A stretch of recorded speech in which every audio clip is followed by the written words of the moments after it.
Hello, everyone. I'm happy to see everyone. My name is Antoine Hunter, also known as PurpleFireCrow. I hope you all are feeling good.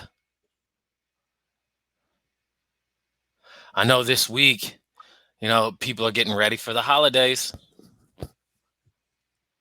People are being, taking a break from school, taking a break from work. The winter is approaching. Now, what is today? November 23rd, Tuesday, 2021. I'm thoroughly excited for our guest this evening. She's an incredible person. But before I go and invite her on, I'm going to invite the interpreters. Hello. This is Jay. And we have Kaylee.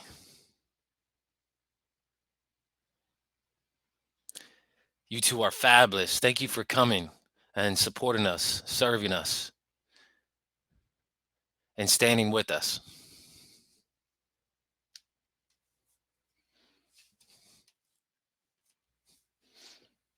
They are beautiful people.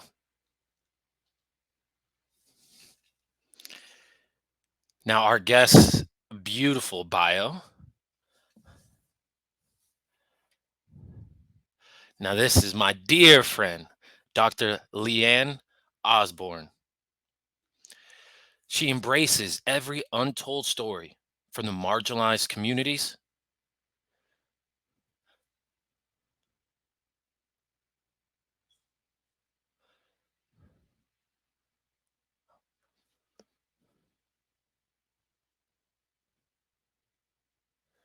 Her dissertation centered on Black Deaf Lives Matter in deaf education. Educators who reinforced and countered anti-Blackness while working with Black deaf students.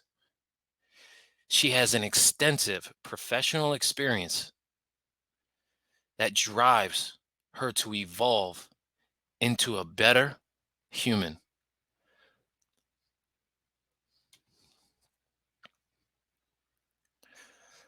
Particularly with Buddhist philosophy as her way of living, working with Black and brown deaf students. She loves making sure that their beautiful existence matters, and to ensure that such luminosity within them, and it requires compassion, love, and warmth to be fully present in any institution of a dark history. So I want to please give a warm welcome to Miss Liann Obsborne. Wow, we got you here. I'm thrilled to be here. First off, how are you? I'm doing amazing. Especially being here with you tonight, Antoine. I'm excited that you're here on Deaf Woke. I think people are sleeping. It's time to wake them up. Now, let's get right into it. Were you born deaf? Mhm. It's actually an interesting story. My oldest sibling was hearing, and became deaf when they were 2. My baby sister became hard of hearing at the age of 12, and my brother is hearing. So we haven't been able to figure out if it's genetic or if it's 1 or 2 cousins in my distant family. We're trying to figure out where the genetics for deafness in our family came from.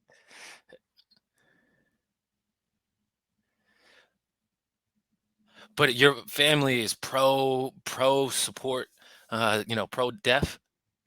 Also an interesting story, my mother very much is so, and has also invested in my Blackness. My dad, needed a little bit more of a role model to make sure that he is, aware. He experienced, racism, and both of my parents wanted me as a deaf person to develop a Black identity early on. Yes, of course, to identify with my deafness, but they wanted us all to sign at home. And ironically, we kind of rebelled by speaking at home, which got them in a bit of a tizzy. But we would use spoken English and some sign language as well. And that really did build my confidence, both of my parents instilling those values in me. I wasn't allowed to make excuses because of my deafness. Couldn't use that deaf card.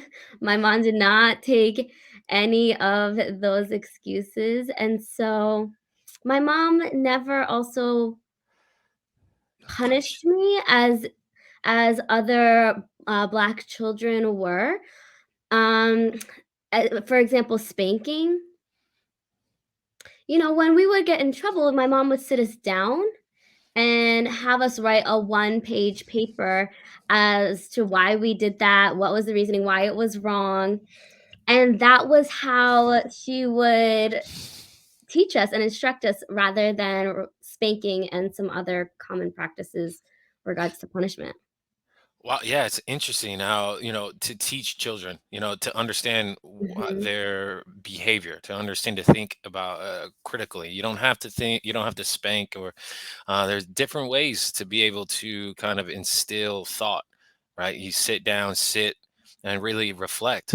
Definitely been beneficial for you, huh? Right, and I have to tell you, so my dad, he's Muslim, and he would teach me to pray, to be grounded. And he would do a I would have so much energy just running all around, and my dad would say, "Come along." And, I'm a kid, I'm young, I'm 5 years old, and my dad would walk me outside and teach me grounding techniques. So he would say, "Look at this colorful flower, look at these things in nature," things that would help me calm down, de-escalate. And then later, when I was going through some tough times of my own with my EDD program, What is EDD?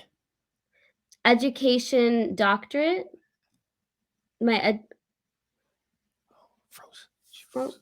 we froze a little bit for a moment, but my educational program, and when I was having to do a lot of preparation for that, I found myself going for on walks, looking at the beauty in nature, and that really grounded me back to those moments with my father. It brought me right back.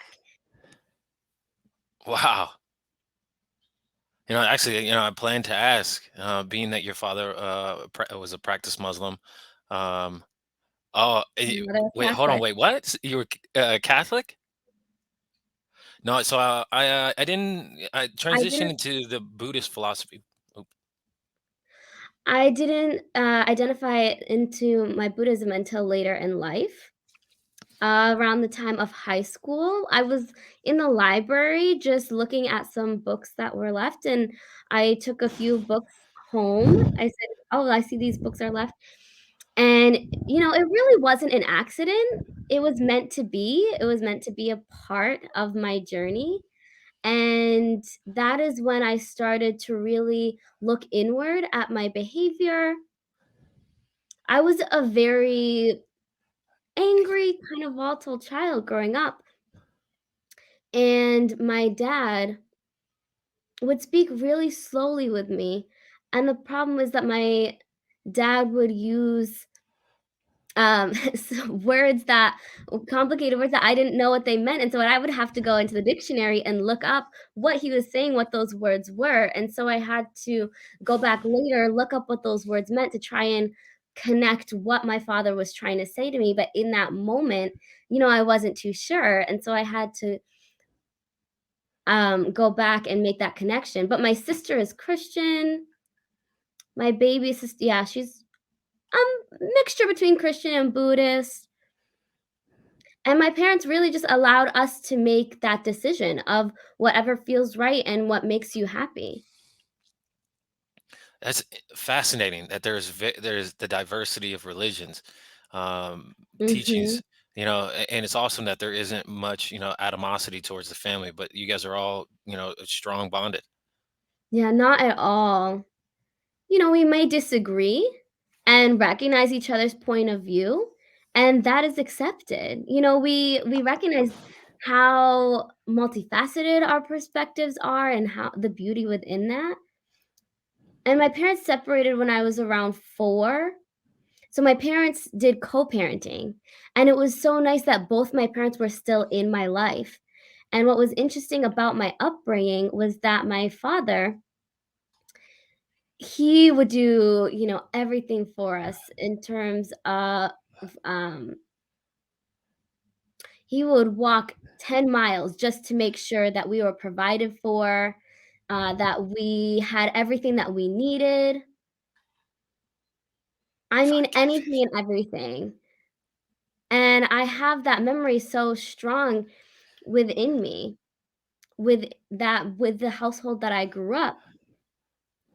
He showed his love in a different way. He never said, "I love you." He didn't. But what was interesting is that he would send letters just, "I'm thinking about you. I care about you." But I had to talk to my mom and ask, "Why doesn't dad ever say, 'I love you'?" And she said that he did. You just didn't realize it because it's not in those specific words, it's in a different way. And so I learned to accept love in different forms. Yeah, love is different. The simple things like "How are you?" Is equivalent to can be equivalent to Exactly, "I love you." Asking "How you doing? Are you all right? You okay?" So, oh yeah, so you just equated that, love can be asked and showed in different ways. exactly.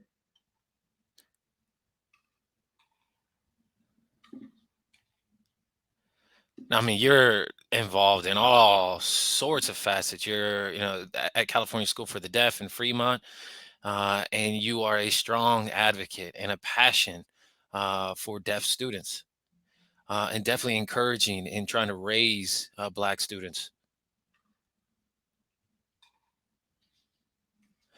And so you found that kind of passion at a young age, and that identity as a Black uh, deaf woman that has propelled you.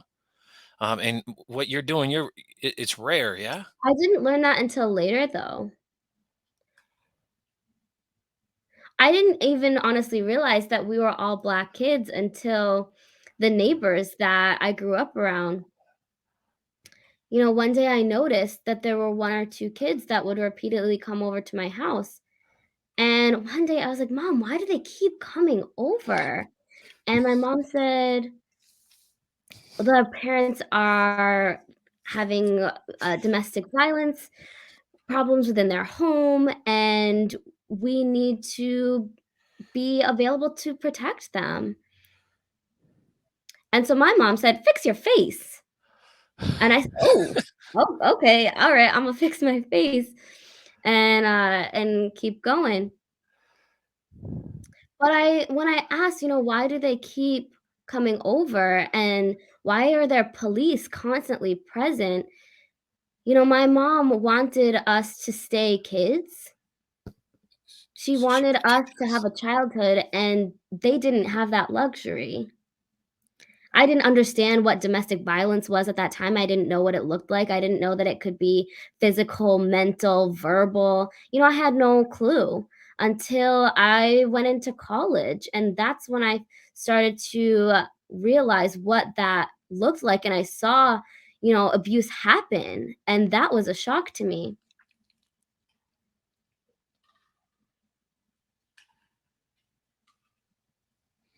And what happened was one of my friends, they got a black eye from their partner. They were spat on and had to bring them to the hospital, because she was cussing us out, saying, "Where's my boyfriend?" And it was just a horrible situation.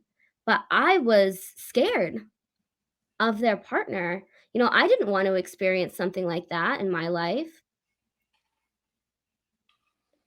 And I asked, "How often does he beat you up?" "Oh, well, it's not normal. It doesn't happen very often, you know." But I just what? I was shocked. And I was stayed with her the whole night, and I talked to my mom about the situation. And we talked about how within the Black community, it can be something that's swept under the rug, especially during earlier time periods. It was something that was kept behind closed doors that wasn't talked about. What happens in the home stays in the home. And my mom shared that when she was growing up in her household, she saw her mom being abused. And that's why I finally understood, why my mother was so protective. And so I learned to really listen to people's stories to find out who they are and what they go through. Right. It's critical that we provide a space to be able to listen to people. Too often people are dismissed.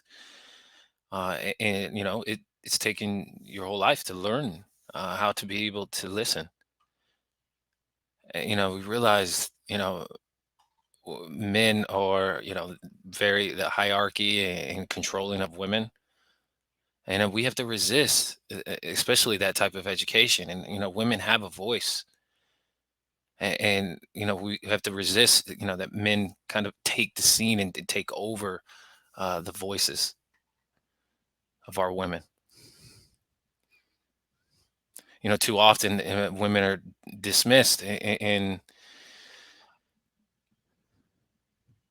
no, we need to get their voice out of them. Too often that we shun these women's voices. We need to pull these women out, their voices. You're absolutely right. And what I've come to notice is that we can't fix their thinking. The person has to want to change for themselves. And so you can support them and give them all of the resources that they need, but ultimately it's their decision if they want to make that change. And so you just have to say, "Okay, I'll be here when you're ready, but I can't tolerate that kind of behavior." And when I grew up, while I was growing up, I witnessed cousins and uncles that honestly, they were Huge. built bigger and huge guys, tall and muscular.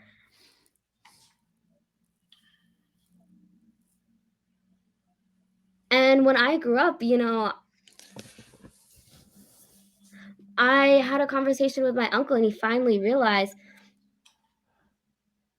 that men will see you Piece of meat. as a piece of meat. My uncle had this conversation with me about how men will objectify you and just look solely at your body as something to objectify. And that's not something that's communicated to you as a child. But my uncle said, "Look, when you are dating, if someone touches you, makes you uncomfortable, that is absolutely not appropriate."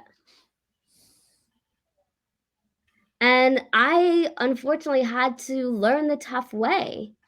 I had to make my own mistakes of things that I shouldn't do, and, later looking back, my uncle was right.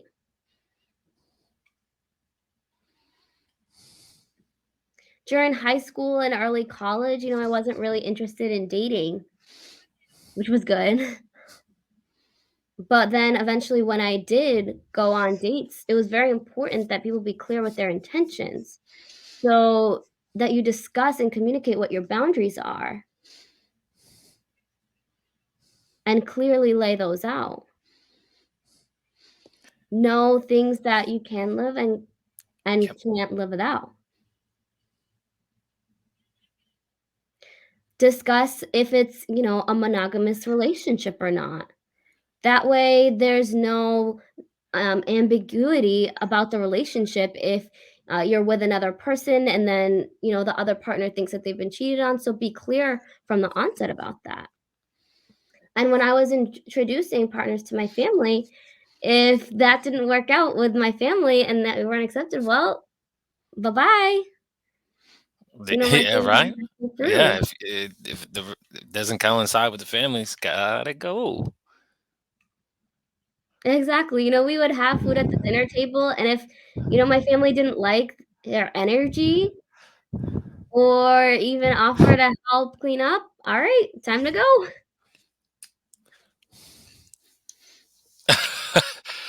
That's a good hint, Mhm. time to go. And that's the perfect time to see if it's gonna work out.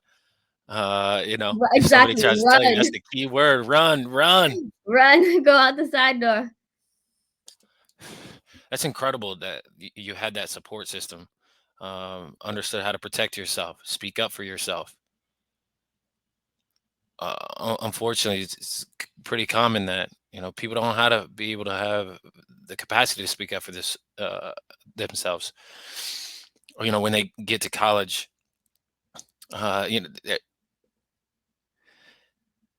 fighting simply for their own human rights. Exactly. Now, doctor. Now, what's your degree, your PhD in?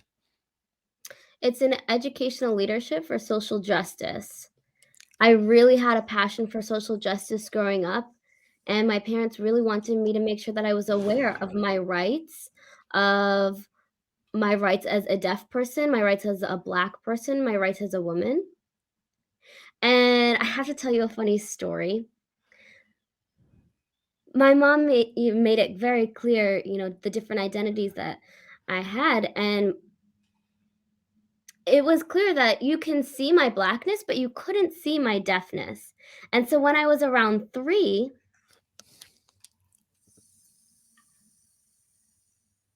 my parents had a talk with me of, "You have visible identities, but you also have, internal cultural identities." And so I grew up and maybe when I was 1 or 2,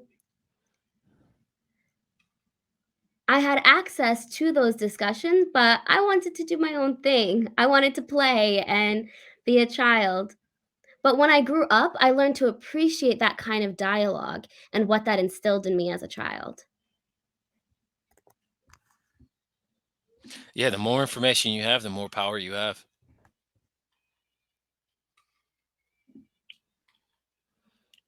You mentioned about deaf Black children and the forms of education. Is this something that is experienced often?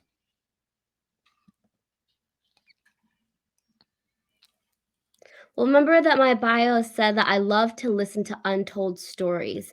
And that's exactly the reason why I love working with Black and Brown students. Their identity, their culture, their language, that is missing from the curriculum.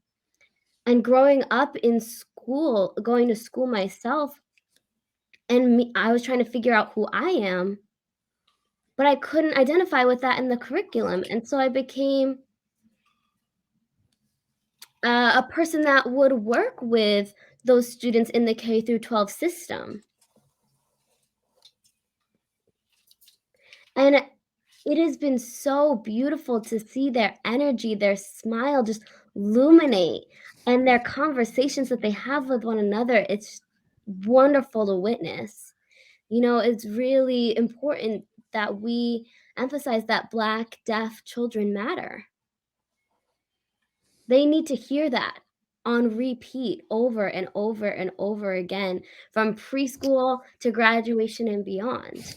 That they matter, that they are beautiful. So often it's pull up your pants, hurry up, do this, do that, and you're just focused on the outer appearance rather than the beauty that they present.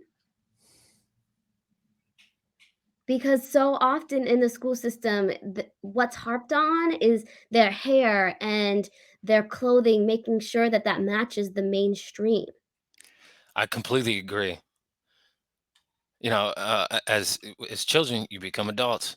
And as when they become adults, and somebody makes just a compliment, they question it. Mhm. It's typically grown up hearing kind of negative connotation. It's important that we share the positive environment, that positive affirmations. More affirmations. Right.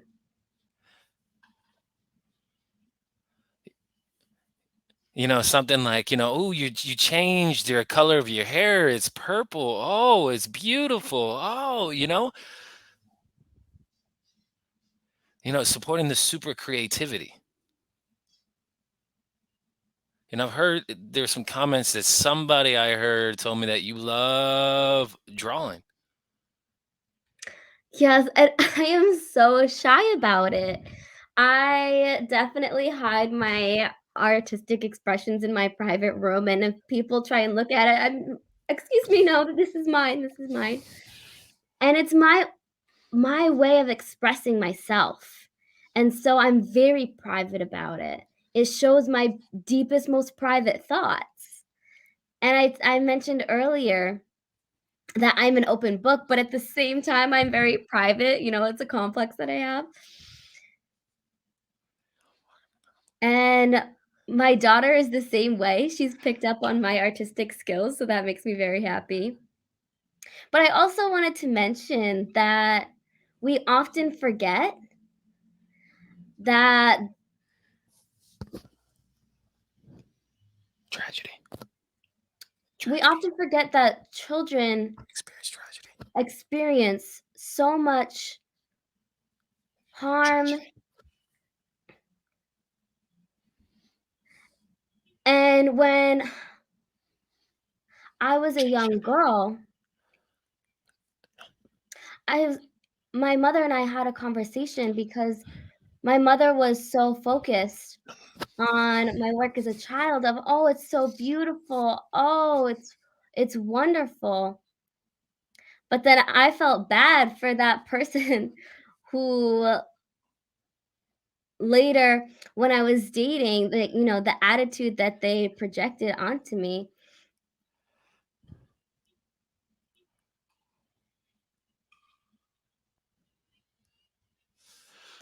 My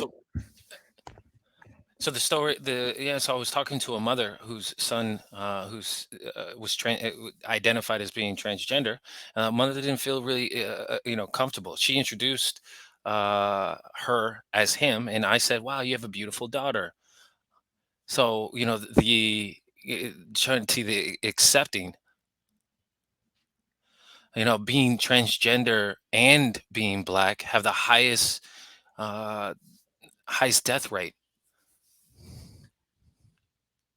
So it's just, it's really just, I wanted to show that child love. Thank you for doing that. People really don't know how to kind of react to that situation. Leanne said, I have no other options. Life is short. We just got to support each other. Exactly.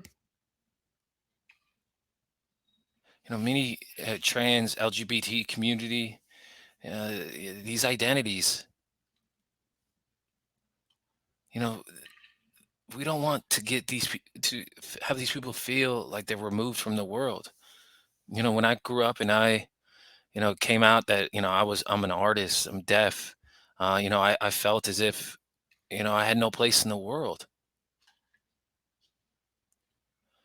You know, I felt that I didn't feel as if I had a place in the world. And maybe the LGBT community understands the exact that, they at times don't feel like they don't have a place in the world, right?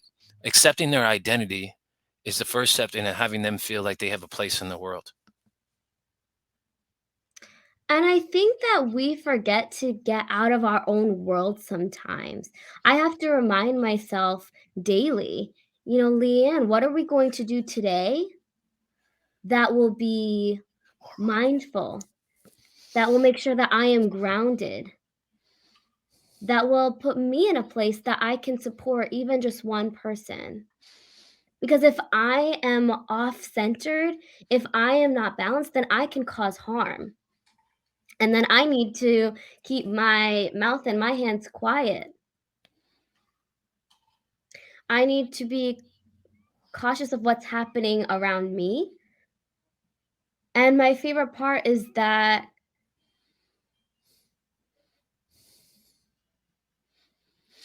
I need to address and make sure that I'm ready before I approach a dialogue. And if I am not ready, I need to keep that in the back of my mind and really put myself in a place that I am. This is maybe people don't know how to be able to express themselves. That's why they enter assessment. Kind of being tolerant, waiting, being patient, and about just being in line with one another.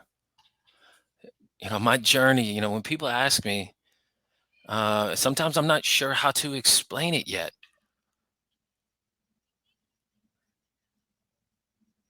I mean, you're a brilliant person. Who is your role model? Oh, that would definitely be my parents for sure. My family, my ancestors, I would not be who I am without them. I would not be who I am today without my grandparents, without their words of wisdom, without the power that they have passed down. I would not be who I am without my family. Shout out to your family.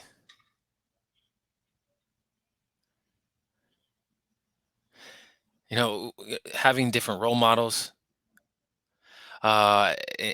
which brings us to our game, which is name these people. Oh god. Oh, I suck at this game. I am truly awful with names. So you have two options. You can name the individual or describe what they do. Okay.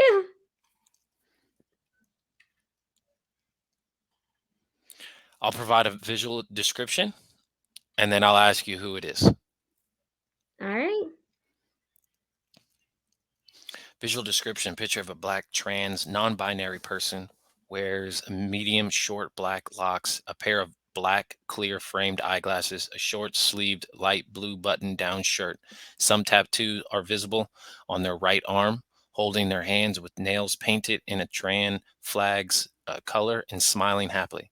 The background is beige. Oh, they look familiar. Who is it? Oh, I wanna say CJ so bad, but they look like my friend CJ. Oh, Armani.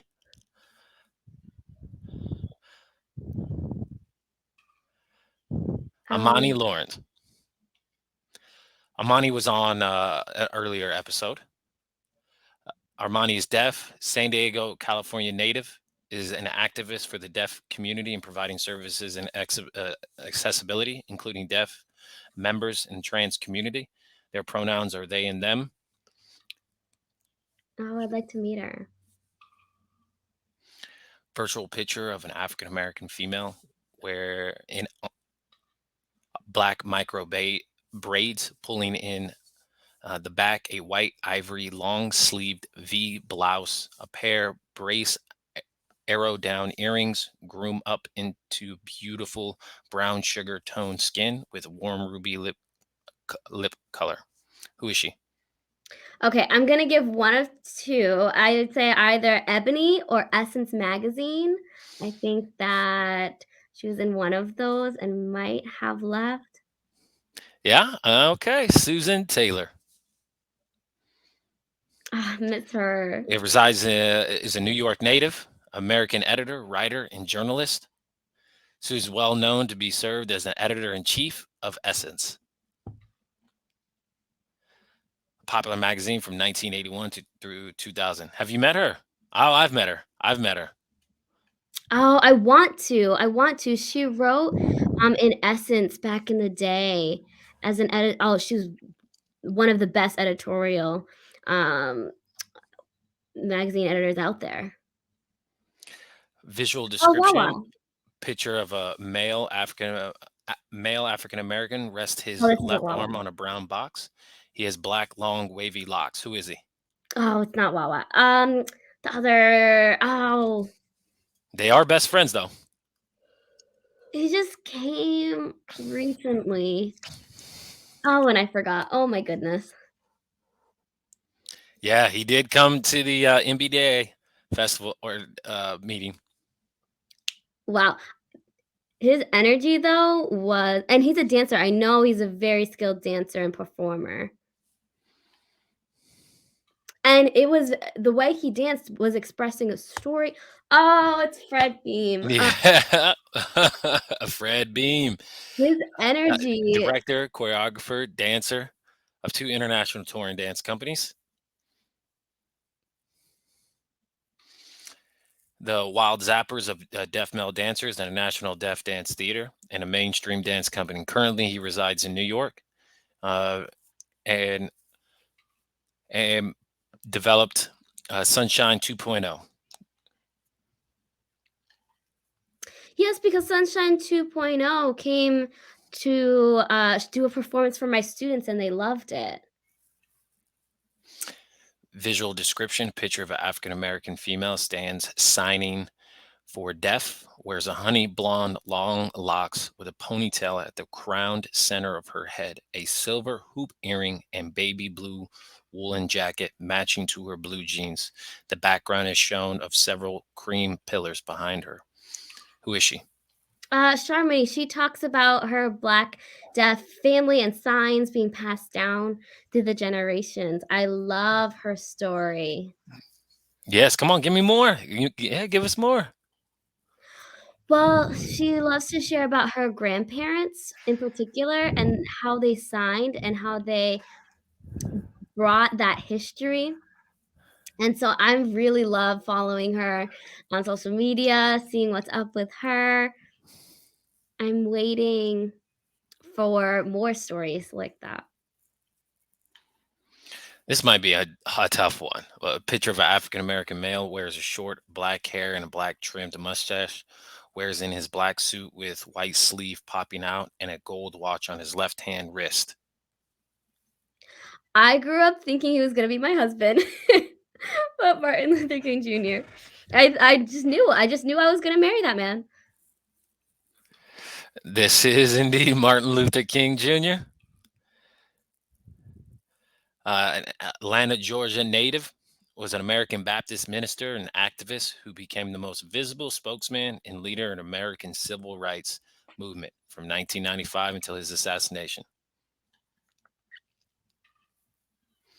This is a visual description of a picture of an African American female stands holding the silver bar at the below and looking at the camera, smiling with soft red lipstick on her lips. She wears in her black long braids that pull back from her beautiful face, and silver earrings is visible. Who is she? Oh, I met her in Oakland, actually. Um, Carolyn, mhm. Yep, Dr. Carolyn McCaskill. I love her energy as well. What a beautiful soul she is. I'm just in awe of her essence, of who she is, of her commitment to uplifting the community. Just everything she says, I'm just floored by. We need more people like her. She's a career counselor, associated professor, author, and recently founding the director School of Arts and Humanities, including the Deaf Studies at Gallaudet University in Washington, D.C. She's known as the co-authoring a book that calls The Hidden Treasures of Black ASL. Do you have that book? I do own it, and I lent it to 2 of my Black students about 3 years ago, and I haven't received it back, and I am begging them to give it back. I've told them, "I know where you live, please, I need that book back." So I'm waiting for it. Yes, that's good. That's good. Visual description: a picture of an African American male appears in his black jacket, white collar, and light brown tie. Wears in a black flat haircut, neatly in black, full trimmed beard, looking at the camera, looking so serious. Who is he?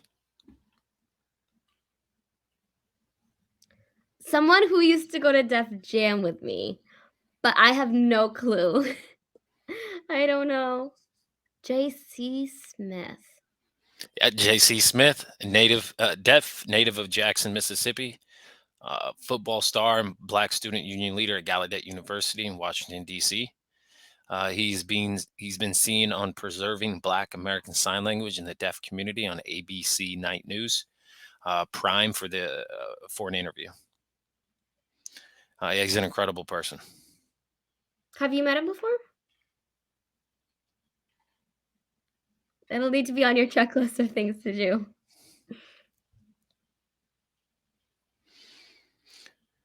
A visual picture of an African American female has a soft brown curly afro, wears in a long sleeved V blouse with a long gold chain necklace that matches to her other gold jewelry. The ring, three bracelets, glances from the camera with the right hand holds her right side face. Who is she? She looks familiar, but I forgot her name. Oh, and it's Ruby. Ruby Bridges. She's incredible. Mississippi native. It's funny because when my mom had me and I was a little girl, um, we were around the same age. Yep, she's an activist, very active in the community.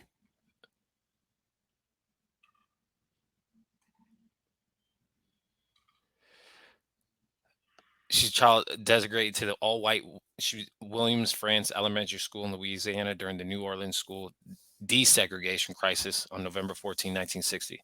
Today, Ruby is the chair of the Ruby Bridges Foundation, which she formed in 1999 to promote the values of tolerance, respect, and appreciation of all differences. I think this is the last one. Oh, my mom would kill me if I got this name wrong. Visual description: a picture of an African American male has a bald head, wears a handsomely black suit with a white collar and sharply black tie. Who is he? He recently passed away, and his last name is Lewis. Okay, whew! I knew my mama was gonna kill me if I didn't get that name right. I knew it. 'Cause my mama has a history. Yes. What you know about John Lewis? Well, it's interesting, we learned, he had a deaf brother, and I had no idea. But it's in his book, he briefly about he had a brother who couldn't hear, and I was shocked to learn that information, and I know that he marched with Martin Luther King, regarding, civil rights. My mom spoke very highly of him, and that's why I could not forget his name. You passed. Yeah. Woo! Obviously, clearly, you know a lot. Now, I don't want to take too much of your time. I think this is the Mhm. segment of our show where we give the audience the chance to ask you a few questions. All right, audience, this is the time. Go ahead and ask Dr. Liann Osborne anything. Go ahead and put your questions in the chat box. So what I will do is I will read the questions, and you can answer them. There's already a question. The question is, what state is she from? Name of her job position again. California! Cali, Born huh? and raised California. But I am a CTE, a career tech educator, and I work at Fremont. Principal. I am the principal there, and I also am a deaf alum from there. Here's a question. I can definitely see strong spirituality in your thoughts, your spiritual ancestors. More of a statement than a question. Untold stories. We all have untold stories, just waiting to be heard. It's educational, it's interesting, it's helpful to get to know. Question. Can you repeat DDC or DDE relating to education you mentioned earlier? Yes, it's deaf education doctorate, the degree. It took you 6 years, right? Yes, DD. So it's a PhD, and I had to essentially give up my life to chase this PhD. I had to quit my job. I had to lessen some of my familial responsibilities. And I was studying Black Indigenous people of color. There's people who work full time, but who can't afford to go on their journey to receive their PhD. And I was talking to my mother and I thought, I can't do it. But it was actually the best decision that I ever made. I learned so much from my coaching. I absolutely love the guide that I had through my journey. They encouraged me to think more critically. And Dr. G, I just have so much love for Dr. G. Question. California School for the Deaf, Fremont. Okay.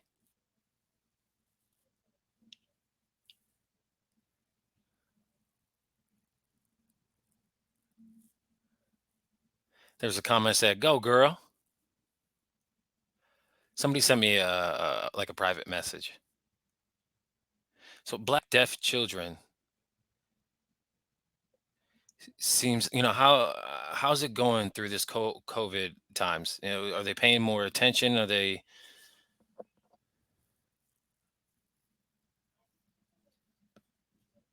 frozen? What we found out is that during COVID, we've had some trouble because of the inequities, the poverty line, just families who are struggling to provide for their children, and also the inequity in Wi-Fi and internet accessibility. And so we have been figuring out how we can help meet their basic needs. And it's been heartbreaking to see how COVID has just really impacted everyone in their home life just in trying to feed their families. And so we've been providing lunches, uh, dinners can be more challenging, and it's just been really rough on them.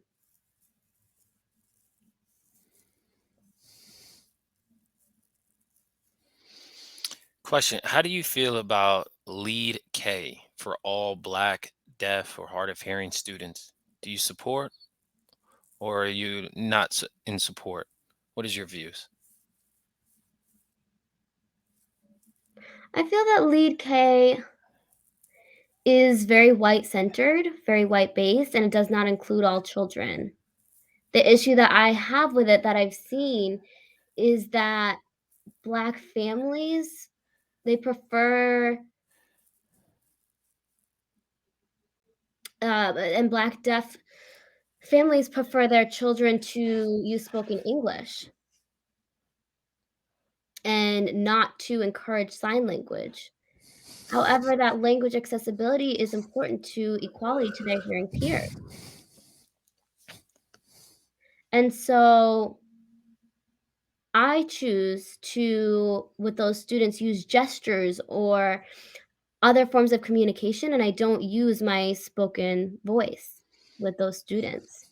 I don't want them I don't wanna mislead the families that I am encouraging that method. I am encouraging Black deaf students to be proud of who they are, of their Black identity, of their deaf identity, and I want to make sure that they have an understanding of who they are, of the culture that they innately have. I am Creole. My family is from Louisiana, and I identify as Black Creole, and many people don't know what that is because they say I'm a Louisiana girl, but no, I have to explain my family culture, the food even that we eat, and the Creole language that we speak.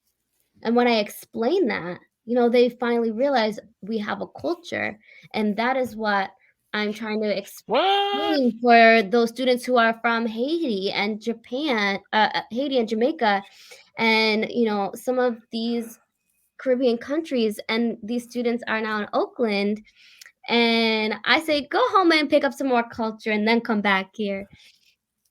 It's amazing how sometimes they forget to communicate with their Black deaf children because, if they grow up without having that accessibility, they miss so much of that culture. Sometimes there's no dialogue that happens, and so these students are making assumptions and guessing, but that dialogue isn't clear. I mean, just from this conversation, your energy is always on high. So how do you keep your energy up? What do you do? What do you do to take care of yourself? I have fun. I just have fun. I just moved to, live with my husband, and I'm always laughing about just the silliest things. My family always, mentions that I'm always laughing. I don't take myself too seriously. I let things go, I have fun, I be myself, and I just live authentically.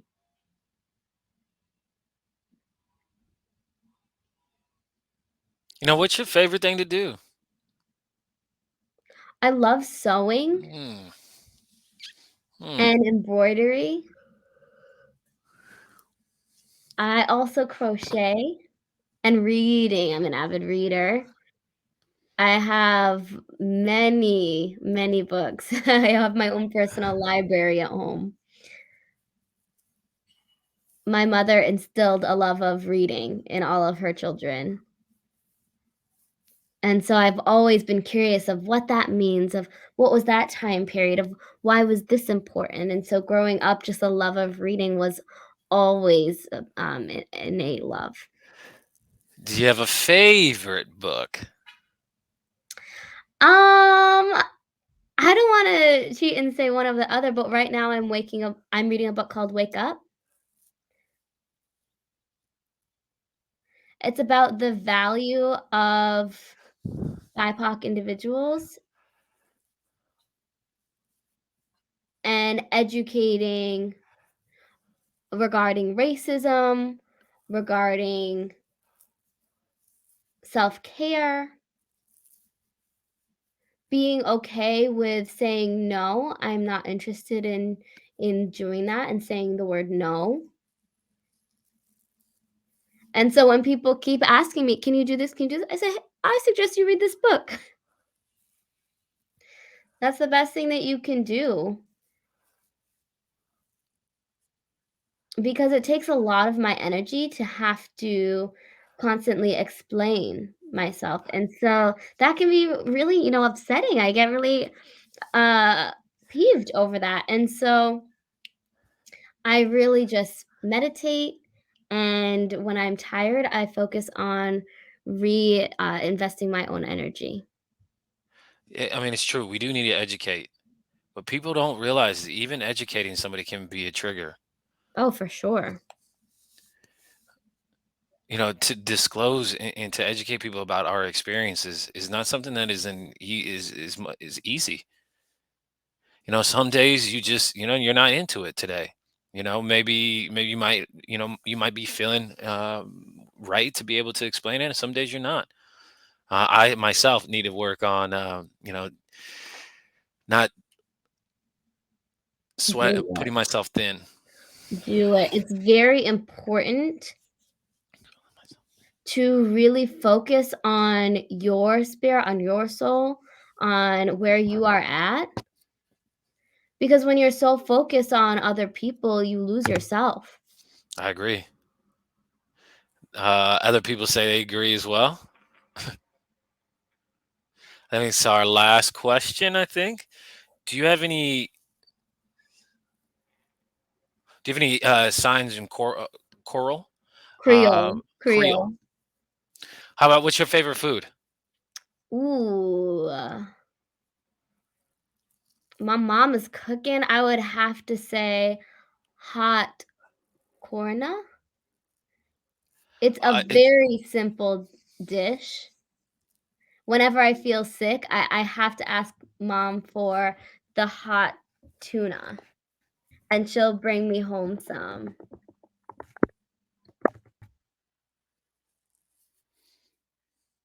And it's oil, and it is, fried in the oil. You eat it with rice.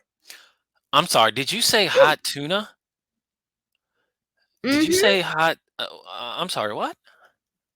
I know it's simple, but ooh, ooh, the flavor. Is there? I don't. Is there some other secret behind it? Cross my heart. It's the roux that's the secret. It's how you make the roux. Most Creole food, you have to start with a roux as a base. So, for example, a beef stew, my mom would make the roux first, and then you add in all the other ingredients on top of that. And my mom, we were poor growing up, and so she would always be sure to stretch those meals. And so whenever I had mama's home cooked meals, you're making me want it now. I'm gonna have to say goodnight to go get some of that. Question is, have you read "Awakening the Natural Genius of Black Children"? I haven't yet, but I am interested in reading that.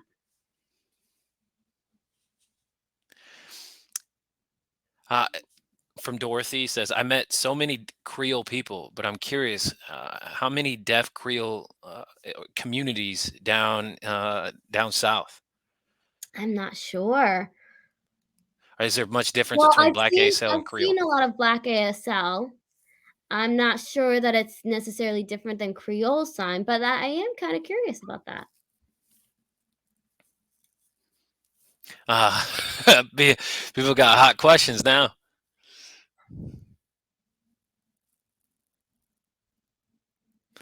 Like I know you are a busy person, and you have quite a bit of things to do. But this evening, I've learned so much from you. Do you have a final thought, something burning you want to share with the people, something you want to leave the people to think different? Make hot tuna. No, seriously. Okay, I would say I would just want you all to know that you matter to me, even if I don't know who you are yet. I wanna take the time to listen to your story because that is very powerful for me. And so it's been a pleasure to be here tonight. Your support has been wonderful. And just to all the people out there, to all the black and brown students that need us, that need those deaf role models supporting them, who can show them the culture and who they are and what family looks like. What that black and brown interpreters are out there. We have to invest in our Black deaf family and listen to each other. There may be some resistance,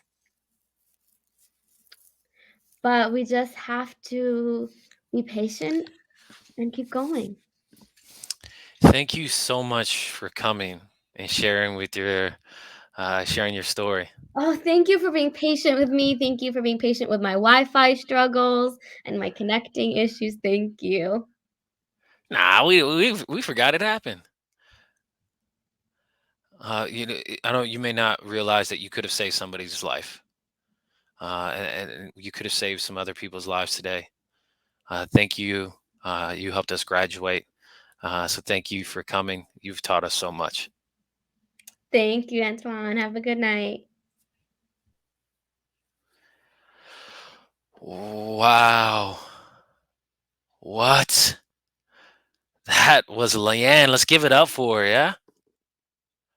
She shared so much tonight. You know, my final thought, whether your family has various forms of religion, diversity, different backgrounds, different identities, it's about coming together and being a family. And it's possible.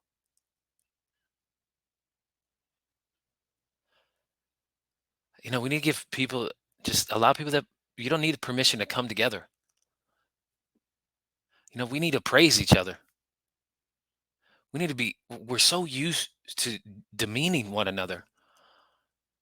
We always use negative words. You did something bad. You need to do this better.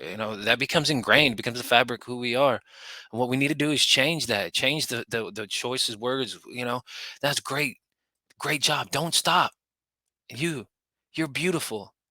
I love your earrings. I love your outfit.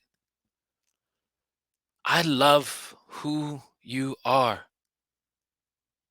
It's something that we need to practice. We need to wake up. And this, you know, is deaf woke. If we don't listen to one another's stories like we're at a dinner table, like we're enjoying each other's food, listening to each other's stories, but if we don't have a place to listen to each other, then we feel like our story ends and we feel off centered. We need to be able to provide space to listen to one another. Some people, whether like what hearing people say, "Oh, I know how to listen." No, but all because you can hear doesn't mean you know how to listen. Not listening with your eyes or your ears, but with your soul. And that's my final thought for this evening. I am Antoine Hunter, PurpleFireCrow. Thank you so much for watching. Deaf woke. Oh, wait. Hold on. I can't forget about you. Thank you for watching. I gotta thank Liann. I thank the interpreters. Thank you to HowlRound. Thank you to Drop Labs.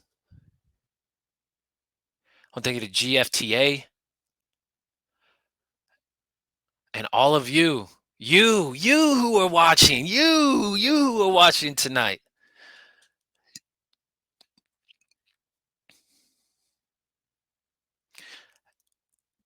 We're in some discussions with Pop Fish about merchandise discounts to get some shirts, masks.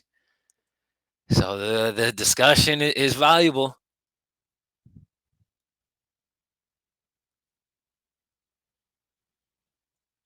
Frozen.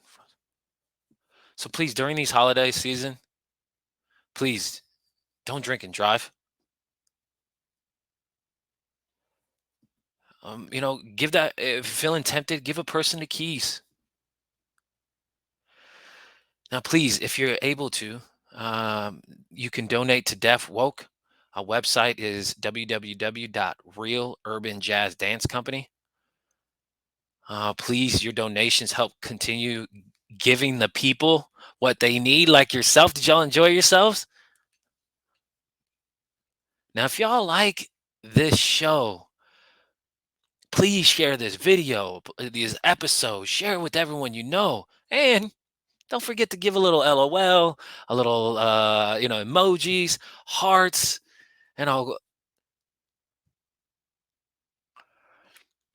Now, I think I've shared enough. So much love, but peace, love. I'm out. Where's my music at?